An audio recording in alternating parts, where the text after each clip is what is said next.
So కొంతమందికి ఇట్లా ఒక్కసారి మెచ్యూర్ అవ్వడం అంటే పీరియడ్ రాగానే ఫస్ట్ పీరియడ్ ఆగిపోయి ఆ తర్వాత కొన్ని నెలల దాకా రాకుండా ఉంటుంది. అప్పుడు పేరెంట్స్ కొంచెం కంగారు పడతారు. సో ఇది ఎందుకు జరుగుతుంది, ఇలా ఎందుకు అవుతుంది? సో ఇలాగా చాలా మందికి ఉంటుందండి. యాక్చువల్లీ మెచ్యూర్ అయ్యాక ఒక 3 to 4 years ఆ హార్మోన్స్ అన్నవి ఇమ్మెచ్యూర్ ఉంటాయి. ఆ హార్మోనల్ సైకిల్ మెచ్యూర్ అవ్వడానికి ఒక 2 to 3 or 4 years వరకు కూడా టైం పడుతుంది.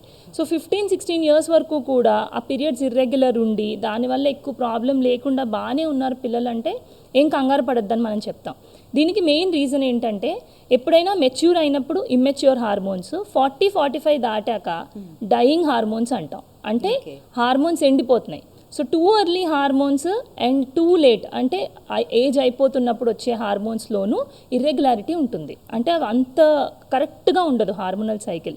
ఓకే, దాన్ని అబ్నార్మల్ యూట్రైన్ బ్లీడింగ్ అంటాం. మీకు తెలిస్తే 40 దాటిన వాళ్ళలో కూడా ఈ మధ్యలో ఏజ్ అంటే కరెక్ట్ ఏజ్ రిప్రొడక్టివ్ ఏజ్లో ఉన్న పిల్లలు అంటే 16-17 దాటిన ఏజ్ నుంచి 40-45 వరకు కూడా మనకు అంతా రెగ్యులర్గా ఉంటుంది మెన్స్ట్రువల్ సైకిల్. సో స్టార్టింగ్ అంటే ఎర్లీగా ఫేజెస్లోను, లేట్ ఫేజెస్ అంటే డయింగ్ ఫేజెస్లోను హార్మోన్స్లో ఇక్కడ లేతదనం అక్కడేమో ఎండ్ అయిపోతుంది, మెనోపాజ్ దగ్గరలో అయిపోతుంది. కాబట్టి ఆ పీరియడ్స్ అన్నవి మరీ ఫ్రీక్వెంట్గా రావడం, అసలు వచ్చాక కొన్ని నెలలు రాకుండా ఉండడం, మళ్ళీ ఆగిపోయింది అనుకునే టైంలో మళ్ళీ మొదలవడం, ఇటువంటి ఇంబ్యాలెన్సెస్ అన్నవి ఫస్ట్ 2-3 years లాస్ట్ 2-3 years ఉంటాయి. కంగారు పడద్దు అని మనం అందుకే చెప్తాం.